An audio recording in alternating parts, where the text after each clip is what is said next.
সবাইকে স্বাগত জানাচ্ছি আপনার মতের আজকের আয়োজনে পাওয়ার্ড বাই স্বপ্নধারা। দর্শক, অর্থনীতি নিয়ে খোঁজ খবর যেমন অর্থনীতিবিদরা রাখেন, ব্যবসায়ীরা রাখেন, পাশাপাশি আপনারা যারা আমাদের সাধারণ দর্শক তারাও নিঃসন্দেহে রাখেন। কারণ আমরা কম বেশি সবাই জানি যে অর্থনীতি ছাড়া আমরা ভালো থাকতে পারবো না। অর্থনীতি ভালো থাকলেই দেশ ভালো থাকবে। এবং আরও একটি কথা বলা হয় যে অর্থনীতিকে কেন্দ্র করেই আবর্তিত হয় রাজনীতি। সেক্ষেত্রে রাজনীতির পরিবেশটা বুঝতে হলেও অর্থনীতি চাঙ্গা থাকা অনেক বেশি দরকার। আজ আমরা কথা বলতে চাচ্ছি অর্থনীতি কোন পথে এই মুহূর্তে বাংলাদেশে সেই বিষয়ে, এবং আমি ফেরদৌস আহমেদ থাকছি এই আলোচনার সাথে, যাকে পেয়েছি যিনি চমৎকারভাবে হয়তো ব্যাখ্যা করতে পারবেন কারণ তিনি বিশেষজ্ঞ। তার সাথে আলাপ করিয়ে দিই। আমাদের মাঝে আজ উপস্থিত হয়েছেন মামুন রশিদ, অর্থনীতি বিশ্লেষক ও ব্যাংকার। আপনাকে স্বাগত জানাচ্ছি আমাদের আজকের আয়োজনে। দর্শক, ফেসবুকে যুক্ত হয়ে দেখতে পারবেন এই আলোচনা facebook.com/channel9bd.tv-তে, ইউটিউবেও দেখতে পাবেন youtube.com/@channel9bd-তে। আপনাকে আবারও স্বাগত জানাচ্ছি এবং সেই জায়গায় কৃতজ্ঞতা প্রকাশ করতেই হচ্ছে, আপনি সময় দিয়েছেন চ্যানেল 9-এর আপনার মতের এই আয়োজনে। শুরুটা যদি করি একদম ট্রাম্পের শুল্ক নীতি থেকে, যে ট্রাম্পের শুল্ক নীতিটা হঠাৎ করে একদম এদেশের মানুষকে ভাবাচ্ছে, যিনি বোঝেন না অনেক বেশি অর্থনীতি তাকেও ভাবাচ্ছে যে না জানে কি হতে যাচ্ছে। সেখানে আমরা কতটা পারবো, এখনও যতটুকু সময় রয়েছে আগস্টের 1 তারিখ থেকে যেটা কার্যকরী হবে, সেই জায়গায় আমরা দর কষাকষিতে অনেক বেশি এগিয়ে যাব কি, নাকি ওই একদম 51% ওটাই আমাদেরকে গুনতে হবে? আপনি জানেন, মেক আমেরিকা স্ট্রং এগেইনের তত্ত্বাবধানে জনাব ট্রাম্প বিভিন্ন দেশের সাথে তার যে আপাত বাণিজ্য কিংবা অন্তর বাণিজ্য, মার্কিন যুক্তরাষ্ট্রের বিপরীতে ওই সমস্ত দেশের বাণিজ্য, সেই বাণিজ্য ঘাটতিকে কিছুটা ঠিক করতে চান মার্কিন যুক্তরাষ্ট্রের পক্ষে। সেই ক্ষেত্রে আমরা রপ্তানি করে থাকি মার্কিন যুক্তরাষ্ট্রে প্রায় $8.8 বিলিয়ন কিংবা $880 কোটি মতো, আর আমরা আমদানি করি প্রায় $221 কোটি। সো আমাদের প্রায় বাণিজ্য ঘাটতিটা প্রায় 74% মতো ছিল। তখন উনি আগে এটাকে হাফ করে দিয়েছিলেন। ইতিমধ্যে আমরা আমাদের মেড ইন বাংলাদেশ পণ্য মার্কিন যুক্তরাষ্ট্রে নিয়ে রপ্তানি করার জন্য ওখানকার আমদানিকারকরা এবং আলটিমেটলি ভোক্তারা প্রায় 15% শুল্ক দিতেন।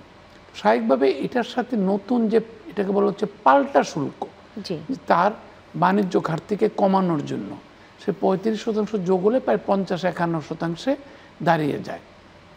এটা কিন্তু আপনি জানেন যে এই করটা কিন্তু কিংবা শুল্কটা দিবে মার্কিন জনগণ কিংবা ভোক্তারা।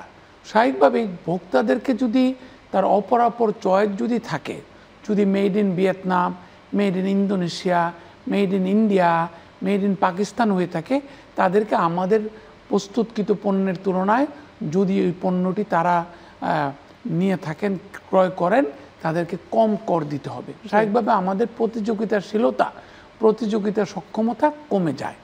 এখন প্রশ্ন রয়েছে অবশ্যই যে ওভারনাইট তো বাংলাদেশকে চেঞ্জ করা সম্ভব না, কিন্তু মার্কিন যুক্তরাষ্ট্রে যেহেতু কিছুটা সংকোচনমূলক অর্থনীতি চলছে, কিংবা অর্থনৈতিক সংকোচন চলছে, কিংবা মন্দাভাব চলছে, কিংবা আয়ের ক্ষেত্রে কিছুটা পিঞ্চিং হচ্ছে, সেই ক্ষেত্রে মার্কিন যুক্তরাষ্ট্রের ভোক্তারা কি কম দামের জিনিসটা না কিনে ওয়ালমার্টের স্টোরে, সিয়ার্সের স্টোরে বাংলাদেশের পণ্যটা বেশি দামে কিনবেন কিনা, কতদিন কিনবেন, সেটা নিয়ে প্রশ্ন রয়েছে। সুতরাং আমরা যথার্থই আশঙ্কা করছি আমাদের রপ্তানিকারকরা যে এটা যদি চলতে থাকে তাহলে ধীরে ধীরে মার্কিন ভোক্তারা তাদের ক্রয় ক্ষমতা সংকোচনের প্রেক্ষিতে বাংলাদেশি পণ্য কেনা কমিয়ে দিতে পারেন। এখন আসি আপনার প্রশ্নে, যে দর কষাকষির যে আলোচনা চলছে আজকে শনিবার ভোর পর্যন্ত, মার্কিন যুক্তরাষ্ট্রের শুক্রবার সন্ধ্যা পর্যন্ত, সেখানে আমাদের মাননীয় বাণিজ্য উপদেষ্টা, বাণিজ্য সচিব, অতিরিক্ত সচিব তারা রয়েছেন, তাদেরকে মার্কিন যুক্তরাষ্ট্রে আমাদের দূতাবাস তারাও সহায়তা করছে। আমরা যতটুকু জানতে পেরেছি তারা বলেছেন যে যুক্তরাষ্ট্রের ইউএস স্টেট রিপ্রেজেন্টেটিভ অফিস আমাদের কথাগুলো সংবেদনশীলভাবে শুনেছেন, এবং আমাদের কথাগুলো কি একটা হচ্ছে আমরা চেষ্টা করছি বাণিজ্য ঘাটতি কমিয়ে আনতে আমরা মূলধনী যন্ত্রপাতি, আমরা তুলা, আমরা সোয়াবিন তেল, তারপরে আমরা এমনকি সামরিক বাহিনীর জন্য সামরিক সরঞ্জাম, বিমান কেনা, বোয়িং বিমান, এগুলোর ব্যাপারে আমরা জরুরি চিন্তা করছি বলে আমাদের পক্ষ থেকে জানানো হয়েছে। আর এই সাথে তারা আরও কিছু আমরা জানতে পেরেছি, আমাদের শ্রমিক বেল্টের সুশাসন, শ্রমিক হিতৈষী পদক্ষেপ উদ্যোক্তা কর্তৃক, তারপরে আমাদের রুলস অফ অরিজিন, আমাদের সোর্স অফ অরিজিন, স্থানীয়ভাবে সরবরাহকৃত পণ্য রপ্তানির জন্য ব্যবহৃত কতটুকু হবে, ন্যূনতম 40% হবে, এগুলোর ব্যাপারে আলোচনা হয়েছে। এবং তারা বলেছেন যে তারা 1 আগস্টের মধ্যে কিছু করা যায় কিনা তারা দেখবেন। এখন আপনি জানেন বিশ্ব বাণিজ্য কিন্তু একটা উদীয়মান রিজিমের মধ্যে দিয়ে এগুচ্ছে। এখন আমাদের সাথে প্রতিযোগী রয়েছে ভিয়েতনাম, যাদের কর বসেছে, শুল্ক বসেছে 20%। আমাদের উদীয়মান প্রতিযোগী হচ্ছে ভারত এবং পাকিস্তান। সেখানে পাকিস্তানের কর শুল্ক 30%, ভারতের 26%। ভারত খুব চেষ্টা করছে একটা স্বস্তিমূলক জায়গায় গিয়ে এটাকে 20% নামিয়ে আনা যায় কিনা। সেই ক্ষেত্রে শ্রীলঙ্কা আমাদের কিছু কিছু ব্র্যান্ডের ক্ষেত্রে মিডল মার্কেটে, আপার মার্কেটে, যেহেতু আমাদের রপ্তানির আমরা যে $880 কোটি রপ্তানি করে থাকছি মার্কিন যুক্তরাষ্ট্রে, তার প্রায় আমাদের টোটাল রপ্তানির প্রায় 18% হচ্ছে মার্কিন যুক্তরাষ্ট্রে যায়।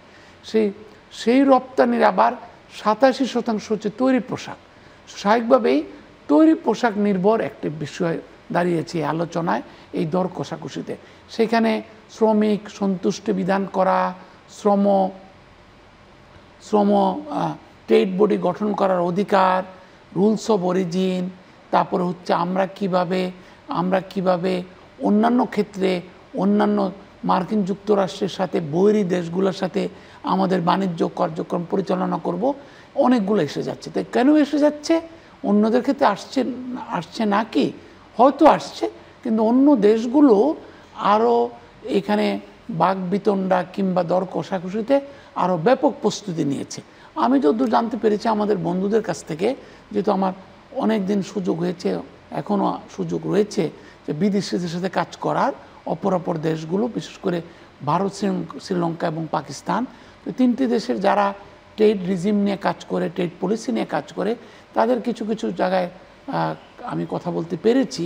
এবং আমি দেখেছি যে পাকিস্তান যেভাবে উঠে পড়ে লেগেছে, তাদের নিজেদের লোককে ব্যবহার করা, তাদের মন্ত্রী পরিষদের সবচেয়ে আর্টিকুলেট মন্ত্রী যারা লেখাপড়া করেছেন মার্কিন যুক্তরাষ্ট্রে, কিংবা তাদের কাজের অভিজ্ঞতা রয়েছে মার্কিন যুক্তরাষ্ট্রের সিনেটরদের সাথে, কাজের অভিজ্ঞতা রয়েছে মার্কিন যুক্তরাষ্ট্রের লবিস্ট ফার্মগুলোর সাথে, তারা যেখানে মার্কিন যুক্তরাষ্ট্রের অবস্থান করছেন এরকম বিশ্ব ব্যাংক, IMF এবং অপর মাল্টিন্যাশনাল কোম্পানিতে যারা কাজ করেছেন, তারা কিভাবে পাকিস্তানকে হেল্প করতে পারে, নিজের অরিজিনাল দেশকে হেল্প করতে পারে, এমনকি বর্তমানে কার্যরত যে সমস্ত সিনিয়র কর্মকর্তা রয়েছেন এই সমস্ত মাল্টিল্যাটারাল প্রতিষ্ঠানে, তারা কিভাবে পাকিস্তানের কজকে হেল্প করতে পারেন সেইটা চেষ্টা করছেন তারা। এমনকি শ্রীলঙ্কাও they have come up with a very tight package. আর ভিয়েতনামের তো মোস্ট ফেভার্ড নেশন স্ট্যাটাস রয়েছে, আর ভারতের তো নেগোসিয়েশন স্কিল নিয়ে আমরা ইতিমধ্যে বেশ কিছুটা ওয়াকিবহাল। সেই ক্ষেত্রে আমরা আমাদের কেসটা মোটামুটি গঠন করতে পেরেছি মার্কিন যুক্তরাষ্ট্রের কাছে, আমরা আশা করছি। তবে সামগ্রিকভাবে বাংলাদেশের importance two United States of America, সামগ্রিকভাবে বাংলাদেশ কংক্রিটলি কি করছে বাণিজ্য ব্যবধান কমিয়ে আনার জন্য, বাণিজ্য বৈষম্য কমিয়ে আনার জন্য, এবং সামগ্রিকভাবে total export ecosystem, total production ecosystem এবং মার্কিন যুক্তরাষ্ট্রের অপরাপর বড় দেশগুলোর বিপরীতে সম্পর্ক ক্ষেত্রে আমরা কিভাবে নিজেদেরকে রিয়েলাইন করছি, এগুলোও বিবেচিত হবে বলে বিভিন্ন করিডোরে শোনা যাচ্ছে। আপনি এত সুন্দরভাবে একদম বিস্তারিত বর্ণনাটা এখানে দিলেন যে আমার ছোট ছোট সম্পূরক প্রশ্ন আর করবার দরকার হয়নি। কিন্তু তারপরেও একটা বিষয় জানতে চাই, পাকিস্তানের কথা বললেন, তারা নানানভাবে কাজ করছে বা উদীয়মান একেবারে প্রতিযোগী যারা রয়েছে তাদের কথা বললেন, ভারতের কথা বললেন, ভিয়েতনাম তো প্রতিযোগী হিসেবে রয়েছে এবং তারা 20% নিয়ে এসেছে। প্রশ্নটা হচ্ছে সেই লবিস্ট ফার্মের কথা উঠেছে যে আমরা কিন্তু অত গুরুত্বের সাথে লবিস্ট ফার্ম নিয়োগ বা সেই কংগ্রেসম্যানদের ব্যবহার করা সেই জায়গায় অত গুরুত্ব দেইনি। কেন দেইনি, আর এখন এইটুকু সময়ের মধ্যে আসলে দিতে কতটা পারবো, এই জায়গাটা একটু জানতে চাচ্ছি। এটার জিনিসটা হচ্ছে কি, আমি যেটা শেষ করেছিলাম যে আসলে আলটিমেট ডিসিশনটা হচ্ছে how important is that country to me. যে কোনো রিলেশনশিপের ক্ষেত্রে আপনি দেখবেন যে আমি যদি আপনার কাছে খুব ইম্পর্টেন্ট হই, আপনার প্রশ্ন, আপনার ট্রিটমেন্ট কিন্তু আমার প্রতি চেঞ্জ হয়ে যাবে এবং আলটিমেটলি আমি কতটুকু ইম্পর্টেন্ট। সো বাংলাদেশ বে অফ বেঙ্গল পলিটিক্স হিসাবে, তারপরে ইন্ডিয়ান ওশান পলিটিক্স হিসাবে এবং চায়নার পাশাপাশি অবস্থানের কারণে বাংলাদেশ জিও পলিটিক্যালি কিছুটা ইম্পর্টেন্স বহন করে। এখন সেই ইম্পর্টেন্স বহন করতে গিয়ে আমার পাওনাটুকু আদায় করতে গিয়ে আমি কতটুক মানে আপোষ রফা করব, আমাদের ইন্টারনাল মানে পলিটিক্যাল এবং ইকোনমিক প্রায়োরিটির প্রেক্ষিতে, সেটাও কিন্তু বিবেচ্য বিষয়। আমাদের দেশটি একটি অভ্যুত্থান হয়েছে, জনগণের আশা আকাঙ্ক্ষা, সাধারণ মানুষের আশা আকাঙ্ক্ষার ব্যাপারটি আরও বেশি করে আলোচিত হবে বলে আমরা মনে করছি। হয়তো একটি ভালো নির্বাচনের দিকেও আমরা এগিয়ে যাচ্ছি, যেটা অন্তর্ভুক্তিমূলক, অংশগ্রহণমূলক, মানে আমাদের কাছে মানে গ্রহণযোগ্য একটি নির্বাচন হবে। সেগুলোর আলোকে আমরা কতটুক করব, কতটুক পারবো, আসলে পর্দার অন্তরালে বৃহত্তর ভূ রাজনীতির আলোকে আমাদের কাছ থেকে কে কী চাচ্ছে, সেটা আমরা কিভাবে ব্যালেন্স করব, ভারসাম্য বিধান করব, সেগুলা কিন্তু কতগুলো বৃহত্তর প্রশ্নও বটে। সুতরাং এগুলা সব যে ট্রেড রিলেটেড প্রশ্ন তা না, আমরা ট্রেড রিলেটেড প্রশ্নগুলার মীমাংসার জন্য জাতীয় রাজস্ব বোর্ড, বাণিজ্য মন্ত্রণালয়, পররাষ্ট্র মন্ত্রণালয়, মার্কিন যুক্তরাষ্ট্রের মানে আমাদের দূতাবাস, এমনকি আমাদের ট্রেড যারা অ্যানালিস্ট রয়েছেন, ট্রেড ফেসিলিটেটর রয়েছেন, পাকিস্তানের আলোকে, ভারতের আলোকে বলতে হয়, যারা যারা উচ্চ পদে আসীন রয়েছেন মার্কিন যুক্তরাষ্ট্রের প্রশাসনে, তাদেরকে কতটুকু ব্যবহার করতে পারবো। ইতিমধ্যে কিন্তু আমরা দেখতে পেয়েছি আমাদের প্রাইভেট সেক্টরকেও পুরোপুরি ব্যবহার করা, আমাদের পররাষ্ট্র মন্ত্রণালয়কে পুরোপুরি ব্যবহার করার বিষয়ে অনেকগুলো বিতর্ক রয়েছে। জি, এই বিতর্কের জায়গাটা যেমন রয়েছে, আরেকটি বিতর্কও রয়েছে যে বাণিজ্য উপদেষ্টা সেখানে রয়েছেন, জাতীয় নিরাপত্তা উপদেষ্টা রয়েছেন, তারা দর কষাকষিতে অংশ নিয়ে কতটা কাজ করতে পারবেন সেখানে সংশয়টা যেমন রয়েছে। অনেকে একেবারে ঢালাওভাবে এই পরামর্শ দিচ্ছেন যে এখন আমাদের যে প্রধান উপদেষ্টা, তিনি যদি এই বিষয়টা নিজের হাতে দেখভাল করেন তাহলে কিছুটা হলেও হতে পারে, না হলে হয়তো আশা নেই। সেই জায়গাটা কি বলবেন? এটা আমি নির্বাচনের পরে গেল বছরের নভেম্বরের আমি এটাকে খুব প্রণিধানযোগ্য মনে করি না।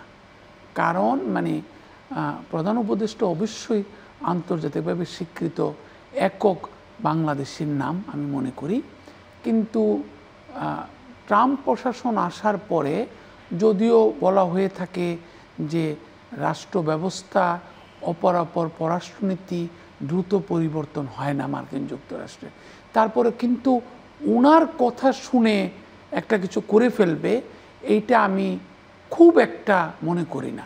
তার থেকে আমি বেশি মনে করি যে to prop up support, to be able to ensure support within the United States of আমেরিকার সিভিল অ্যাডমিনিস্ট্রেশন, পলিটিক্যাল অ্যাডমিনিস্ট্রেশন, যেখানে ভিয়েতনাম মোস্ট ফেভার্ড নেশন হিসাবে, আসিয়ান কান্ট্রি হিসাবে, এমনকি শ্রীলঙ্কা, পাকিস্তান, ইতিমধ্যে ইদানিংকালে পাক ভারত যুদ্ধের পরে এবং আফগানিস্তানের সাথে মার্কিন যুক্তরাষ্ট্রের লড়াইয়ের প্রেক্ষিতে পাকিস্তান যে ভূমিকা পালন করেছে, সহায়তার ভূমিকা, আর ভারতের যে সামগ্রিকভাবে manoeuvring ability in the broader tables of the diplomatic circles, সেই তুলনায় আমরা বেশ পিছিয়ে আছি।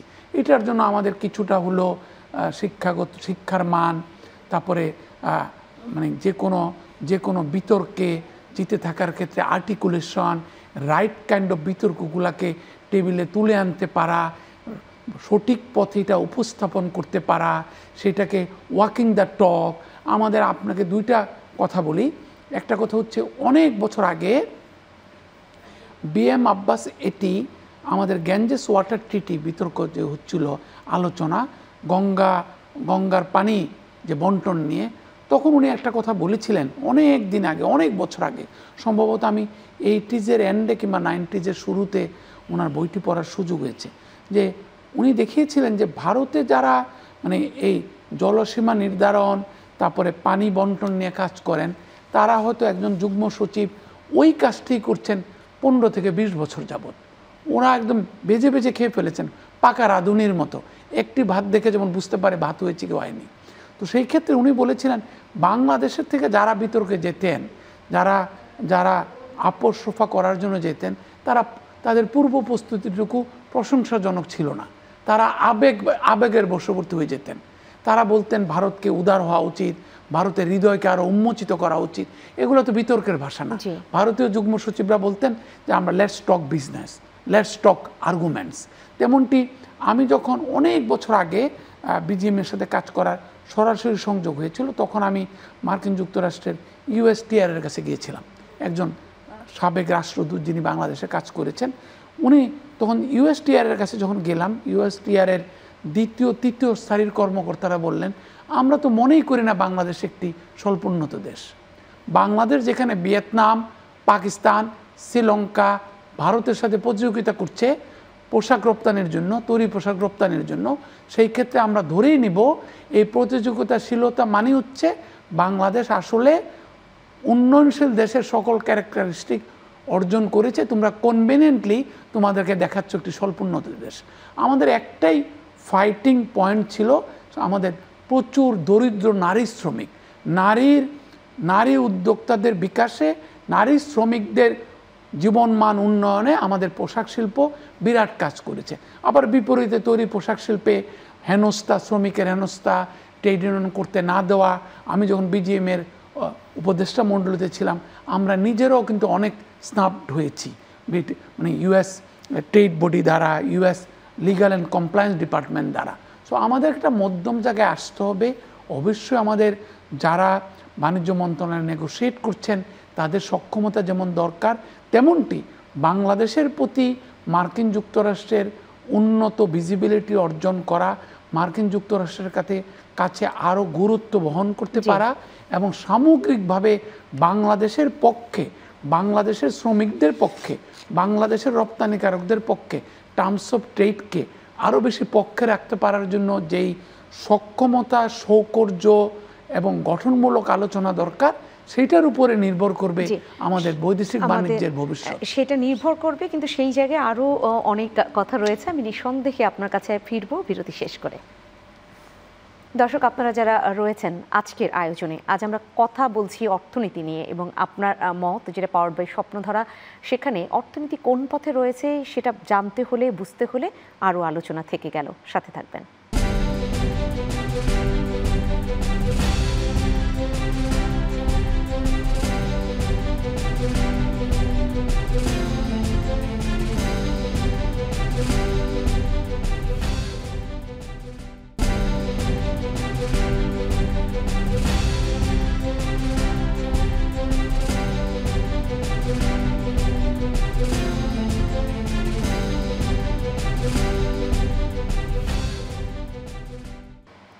আবারও ফিরে এলাম আপনার মতের আজকের আয়োজনে পাওয়ার্ড বাই স্বপ্নধারা। আজ কথা বলছি অর্থনীতিতে আসলে কোন পথে রয়েছে এই মুহূর্তে আমরা, সেটাই জানবার চেষ্টা করছি।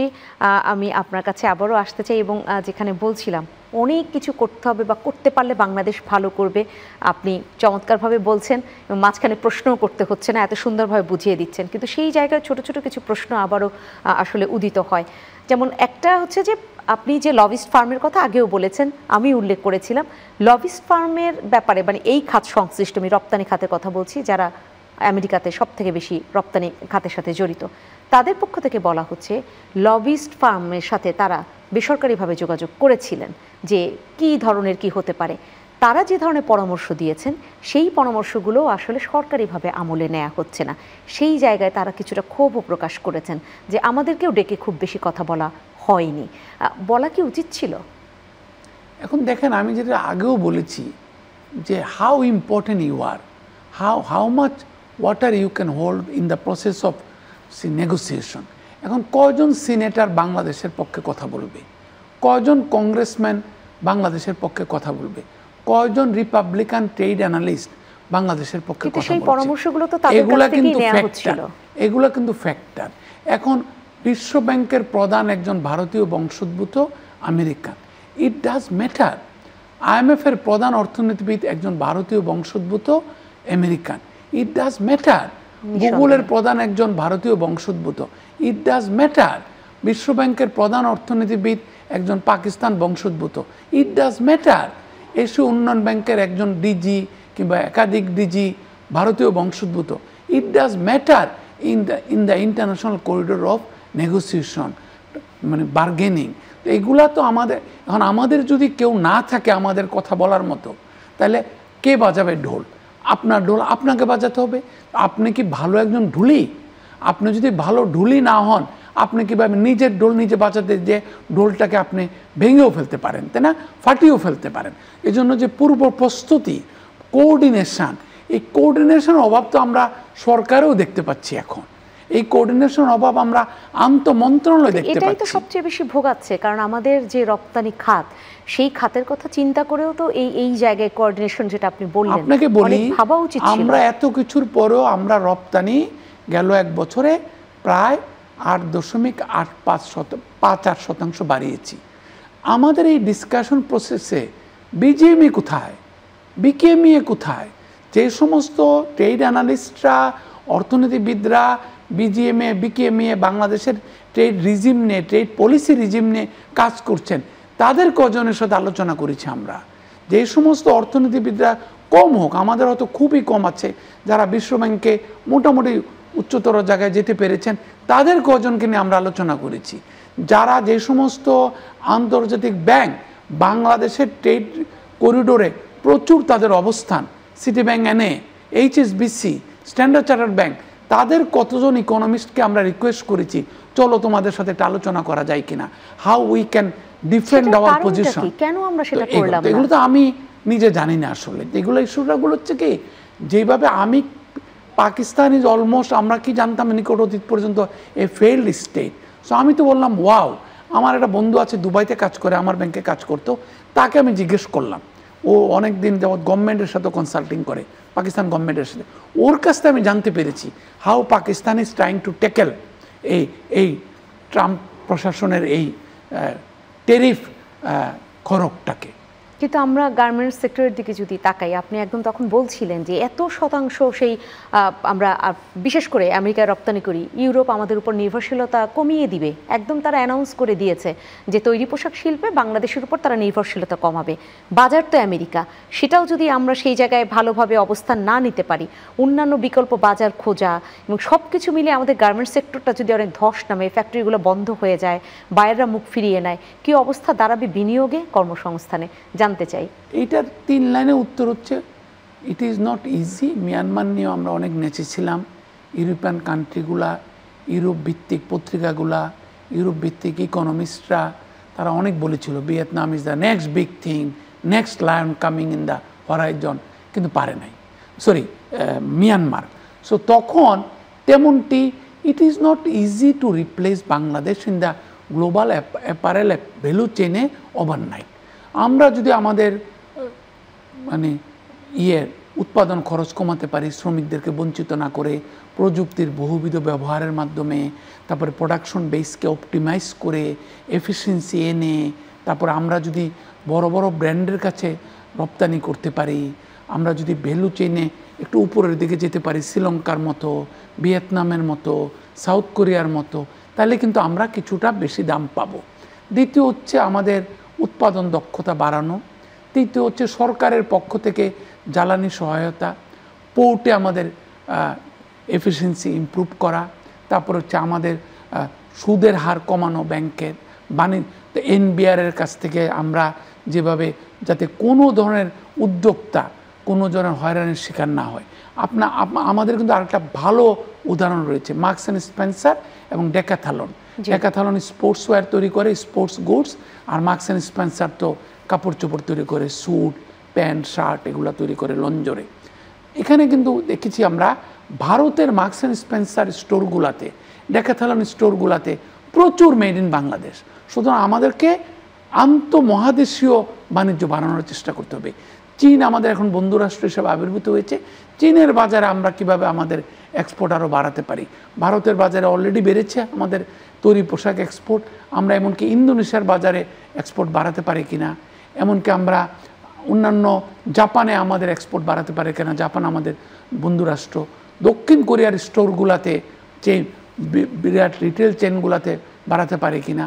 আমাদের ইয়াং ওয়ান আমাদের বন্ধু, এখানে বিরাট ফ্যাক্টরি আছে, তারা কিন্তু একটা ব্র্যান্ডকে বিশ্বব্যাপী পপুলার করেছে, নর্থ ফেস। সেই নর্থ ফেসের কিন্তু মানে বৃহদাংশ এক্সপোর্ট হয় বাংলাদেশের চট্টগ্রামের ফ্যাক্টরিগুলো থেকে। আমাদেরকে ওই দিকে মাইক্রো লেভেলে, যেটা আপনি বলছিলেন, নজর দিতে হবে। এবং আমাদের রপ্তানি বাস্কেটে মানে তৈরি পোশাক ছাড়াও চামড়াজাত পণ্য, প্লাস্টিকজাত পণ্য, ফার্নিচার, খাদ্যপণ্য, হিমায়িত চিংড়ি, এগুলার কোয়ালিটি ডেভেলপ করে বাড়াতে হবে। যেগুলো বলছেন সেগুলো তো সব সম্ভাবনা, যে আমরা এই দুয়ারগুলো রয়েছে, সম্ভাবনার দুয়ার, আমরা যদি খুলতে পারি অনেক কাজ হবে।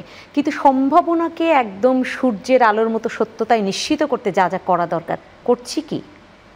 সেইগুলো তো অর্থনৈতিক ব্যবস্থাপনায় দক্ষতা, অর্থনৈতিক ব্যবস্থাপনায় সুশাসন নিশ্চিতকরণ এবং পলিটিক্যাল হার্নেসিং বন্ধ করা, যেটাকে বলা হয় যে একটা ক্রনি ক্যাপিটালিজম। আমার দলের লোকরা সব কিছু পাবে, অন্য কেউ লাইসেন্স পাবে না। তরুণ উদ্যোক্তাদের কাছে টাকা নাই, তরুণ নারী উদ্যোক্তারা টাকা পায় না ব্যাংক থেকে। সরকার প্রচুর বড় করছে, ডিপ্রাইভ করছে ওদেরকে, ব্যাংকগুলোর কাছে আর তারল্য নাই। সুদের হার এত বেশি, 15, 16, 17, 20% সুদের হার, সেটা দিয়ে করা। তারপর হচ্ছে সামগ্রিকভাবে উদ্যোক্তা বান্ধব একটা বিনিয়োগ পরিবেশ তৈরি করা।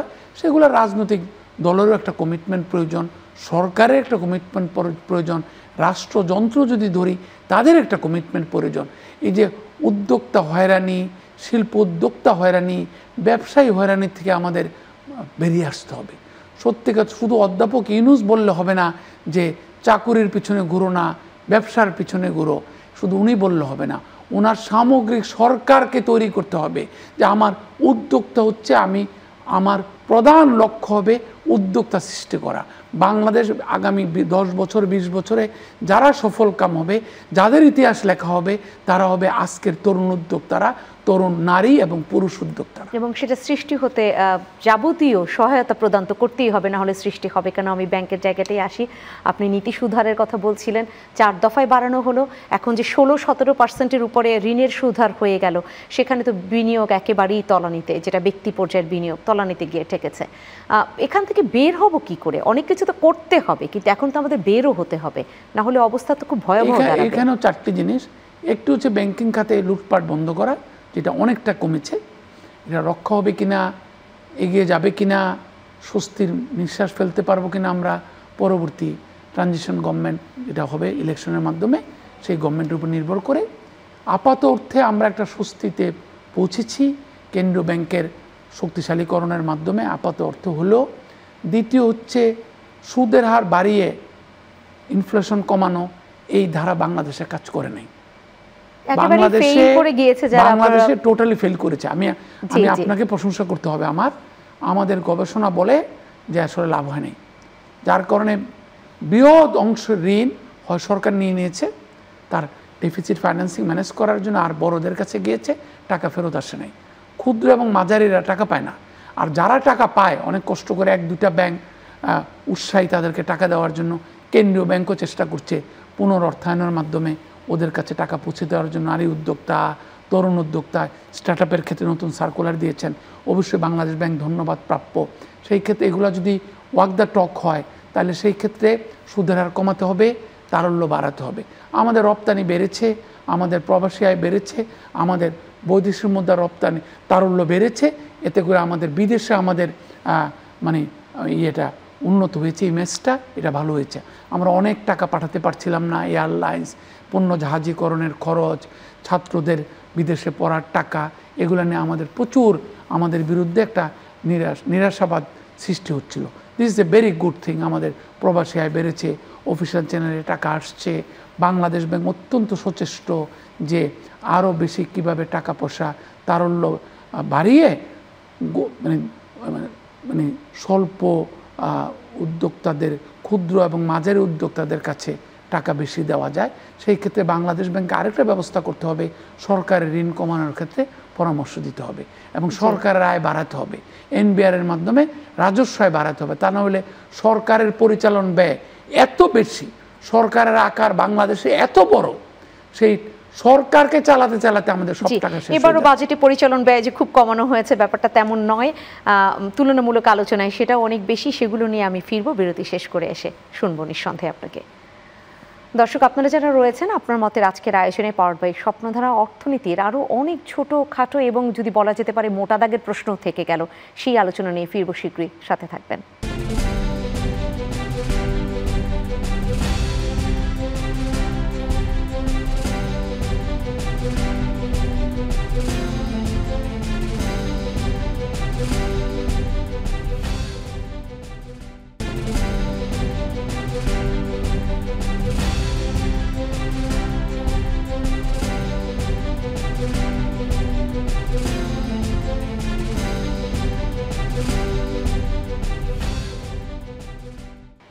ফিরে এলাম আবারও আজকের আপনার মতের আয়োজনে পাওয়ার বাই স্বপ্নধারা। কথা হচ্ছে কোন পথে অর্থনীতি, বাংলাদেশের এই মুহূর্তে অর্থনীতির কী অবস্থা, সেটাই সার্বিক আলোচনাটাই আমরা করবার চেষ্টা করছি।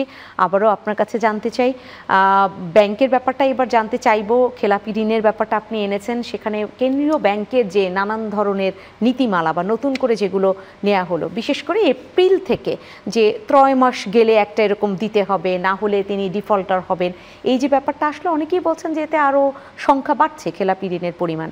ব্যাংকগুলো অপ্রদর্শিত রেখেছিল, এখন প্রদর্শনের হিড়িক পড়েছে, যার কারণে সংখ্যাটা অনেক বেশি, ডেটা অন্তত তাই বলছে। কিন্তু ভবিষ্যৎ কি বলছে? আমি আপনাকে একটা মোটা দাগে বলি, আমি এটার পক্ষে। কেন্দ্রীয় ব্যাংক যে সিদ্ধান্ত নিয়েছে এটা নাথিং নিউ।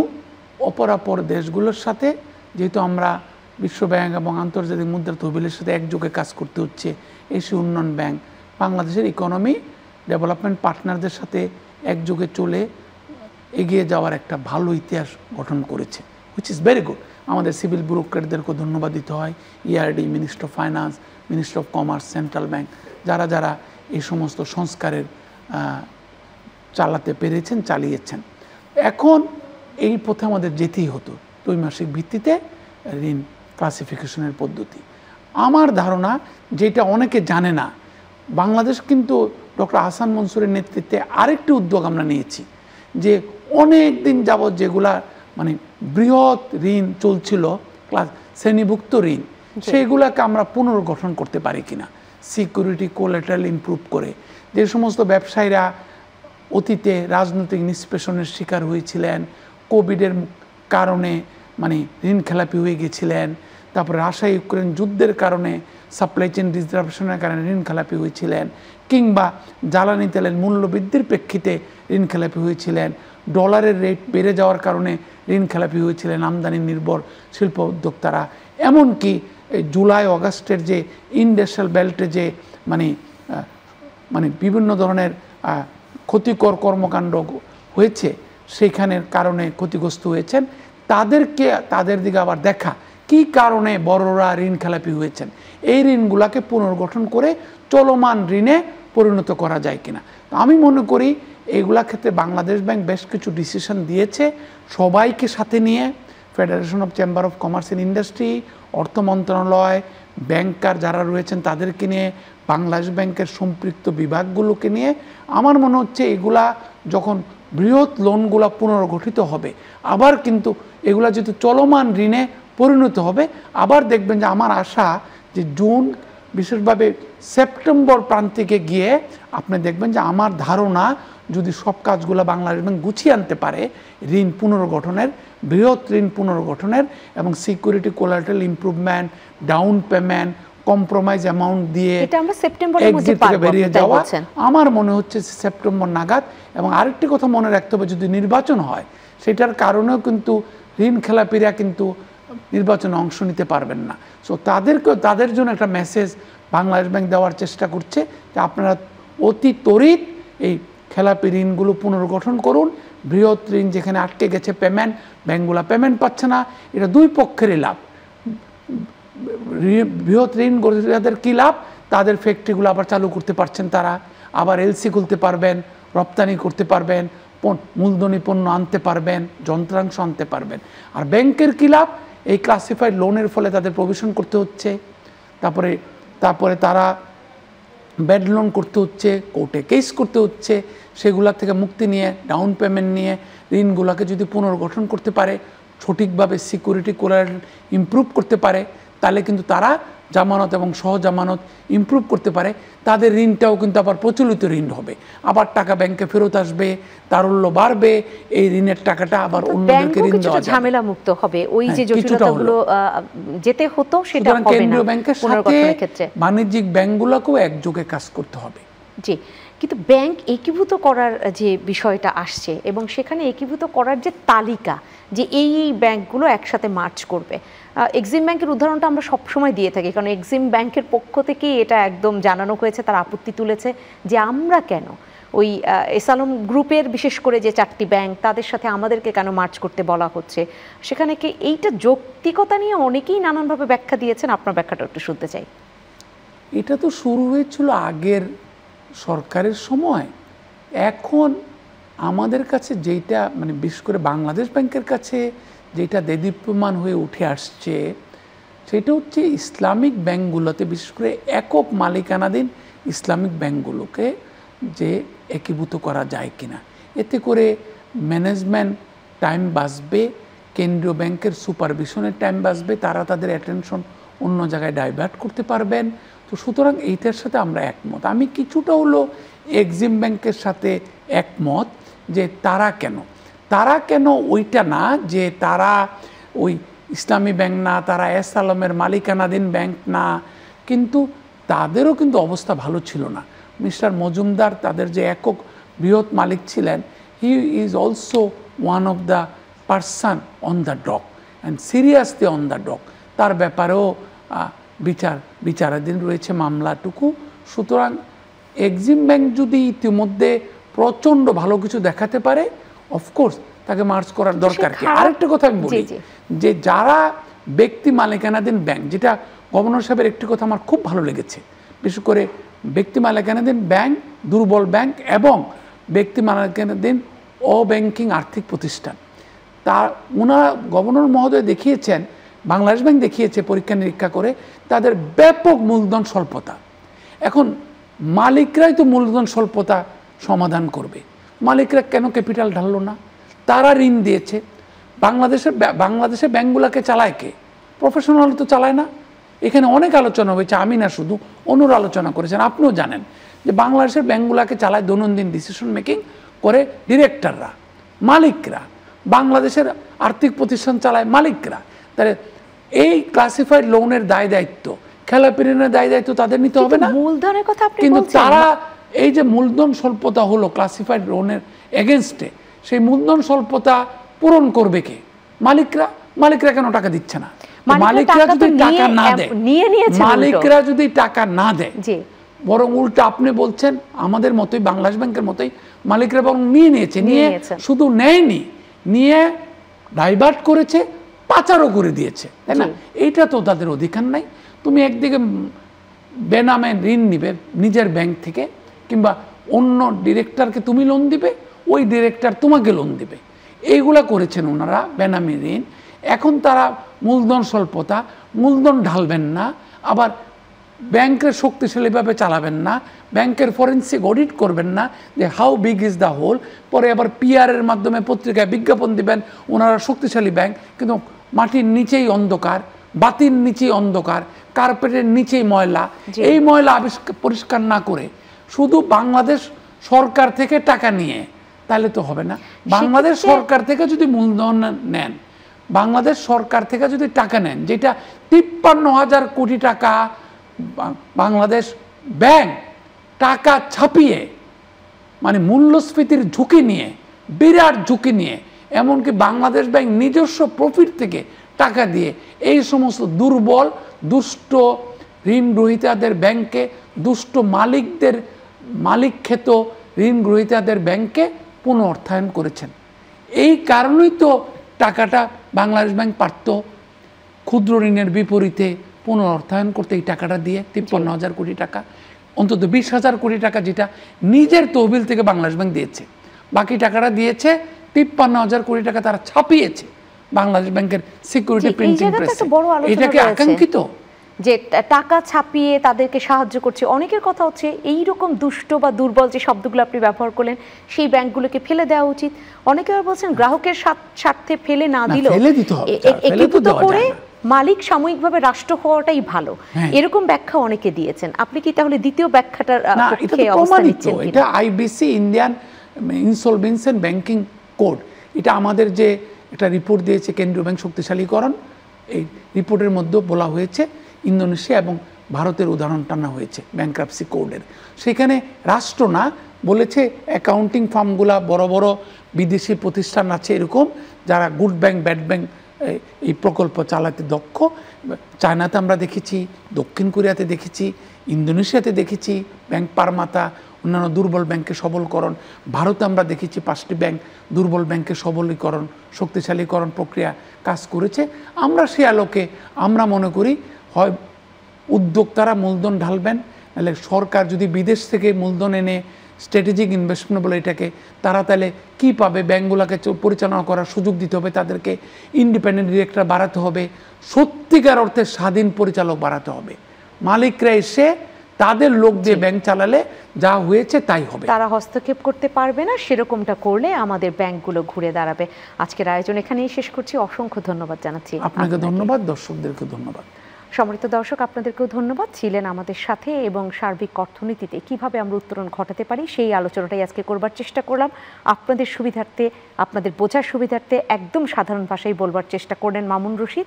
আমরা নিঃসন্দেহে অন্য কোনো প্রসঙ্গ নিয়ে আবারও ফিরে আসবো আপনার মতের আয়োজনে। দেখতে চোখ রাখবেন চ্যানেল 9-এর পর্দায়।